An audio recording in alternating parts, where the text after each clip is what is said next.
Gracias por aguardar, gracias por quedarte en Buenos Días América. Con el caso de Jay Mamón, la denuncia de Lucas Benvenuto, bueno, resurgieron muchos temas, ¿no? Y esto empieza a hablarse en familia.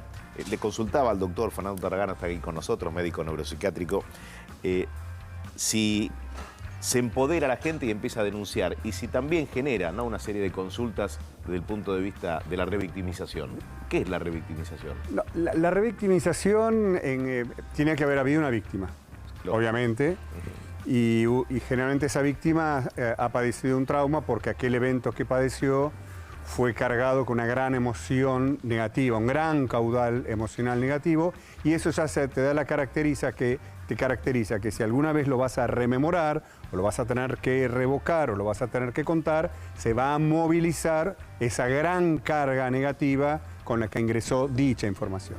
Entonces, la revictimización está muy ligada casi siempre a los fenómenos judiciales, ¿verdad?, donde una persona tiene que volver a relatar un poco contra su voluntad, porque no tiene ganas de volver a experimentarlo, pero no obstante tiene que relatar y con lujo de detalles aquello que le ocurrió.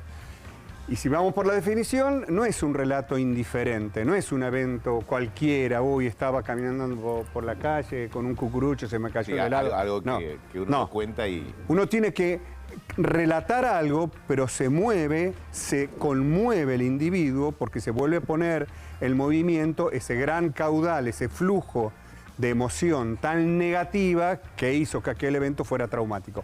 Eso es la revictimización. Sí. Generalmente también es contra tu voluntad. Y en este caso, Lucas Benvenuto dijo en un momento, yo cuando lo conté por primera vez, decía él, sentí que me aliviaba, porque eso significó que no me quitara la vida, lo dijo en esos términos. Digo, ¿hay una contracara de la revictimización? Sí, ¿no? Digamos, yo no sigo mucho ese caso en particular, pero puedo contar de tantos otros. A veces son procesos de sanación, un poco lo que hablábamos la vez pasada, ¿no?, cuando uno cuenta lo que le ha ocurrido. Pero también suele haber una revictimización cuando uno cuenta algo y no se le cree. Entonces vos volvés a experimentar el desagrado de tener que... Yo te tengo que convencer a ti de que algo muy desagradable me ocurrió y tú, por lo que fuera, no lo podés creer, no das crédito, te cuesta aceptarlo. Y entonces ese es otro estilo de revictimización, porque yo tengo que volver a experimentar con fuerza emocional tan importante como aquella para tratar que tú empáticamente me comprendas. Porque es una cuestión de empatía en última instancia, ¿verdad? Cuanto más empático pudiera ser tú conmigo, si yo fuese la víctima, menos esfuerzo, menos emoción voy a tener que... Te la hago más sencilla, digamos. Me la estás haciendo más sencilla. En cambio si, suponete, claramente, si tú sos un juez y tenés que mantener una neutralidad, una objetividad, escuchar a todas las partes, y yo tengo que rememorar hasta el último detalle de aquel trauma, y eso, por definición, implica que yo estoy poniendo en movimiento nuevamente todas esas mismas emociones que son las que me produjeron aquel entonces. Fernando, en este caso, Lucas, voy a este caso porque es el que estamos hablando, pero te lo pongo como ejemplo. Lo que dice es que en el año de la pandemia, que esto es lo que declara en la causa, él empieza a hablar con psicólogos, psiquiatras, un grupo de expertos, porque sentía que había algo dentro de él que iba a explotar. Entonces él empieza a hablar y empieza a contarle esto que le pasó a los especialistas. La conclusión es que le dicen que lo mejor sería exteriorizarlo. Y él lo exterioriza, la justicia. Va en diciembre de ese año, que fue la pandemia, en el 2020, y en diciembre, cuando se abren los tribunales, que un poco empieza a flexibilizarse, él va y denuncia. Y ahí siente el alivio ese que estamos hablando, ¿no?, que empieza como una sanación. Pero que hasta ese momento él había estado muy mal y muchas veces no sabía por qué motivo. Claro, por supuesto, por eso son traumas. Un trauma tiene a veces esa característica, que tú lo olvidás, lo hablábamos, ¿te acordás el jueves pasado? Uno lo olvida un poco conscientemente, claro. Lo olvidás cognitivamente. Lo tapás, ¿no? ¿Lo maquillás? O lo maquillás, o lo inhibís, o tenés finalmente la amnesia selectiva en un extremo, pero la memoria corporal, la memoria emocional sigue latente. Claro. O sea, uno puede olvidar cognitivamente, aunque parezca raro, uno puede olvidar un hecho concreto absolutamente sacado de tu conciencia, sin embargo, el flujo emocional que está dentro tuyo sigue actuando.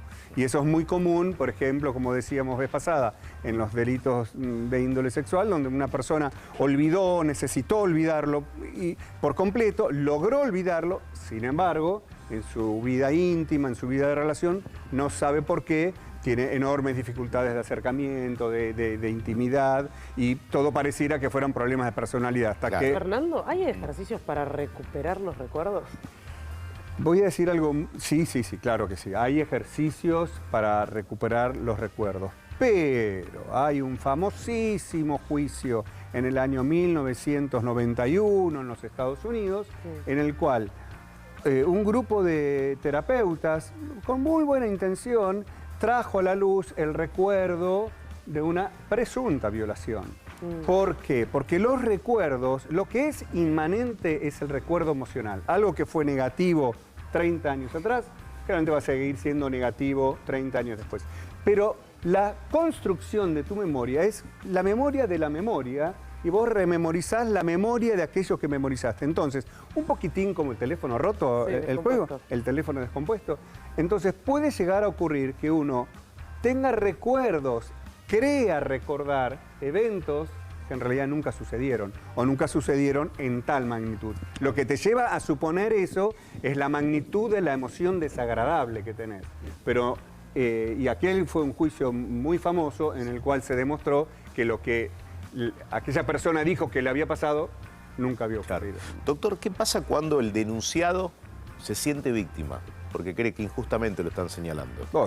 Pongo el caso de Jay Mamón porque es de lo que estamos hablando. Digo, sale ayer con un video en el que explica, da fechas, da edades, trata de contraponer su testimonio al del que lo ha denunciado. Digo, se siente víctima y siente que lo han separado de su lugar de trabajo, que la sociedad lo señala. Yo te voy a responder, tal vez centrado en mí, digamos. Yo justamente te decía, trato de no inmiscuirme mucho, justamente por eso. Porque si uno lee las emociones, todo el mundo está sufriendo. Y aunque alguien tenga la verdad, los sufrimientos son verdaderos. Eso es algo muy importante. El hecho de que yo haya cometido un delito y tú finalmente me descubrís, yo puedo llegar a sufrir mucho por lo que yo he hecho. Claro que no exime mi delito, ¿me explico? Entonces, como la información que uno más capta en la televisión, en la radio, y no estamos haciendo una pericia, porque la pericia justamente es eso, todo lo contrario, vos tratás de tomar los detalles que no te impactan, en la televisión el impacto emocional es tan grande que es muy difícil tomar posición, digamos, sobre qué fue lo que ocurrió verdaderamente. Sin duda. Tú escuchas a uno, escuchas al otro y cual. sentís pena por los... Digo, hablamos de este caso, pero uno lo puede extender a la generalidad. Por supuesto, pero claro que sí. tienen similitudes, ¿no? Doctor, gracias por haber venido. Al contrario, un gusto tenerlo aquí en el programa.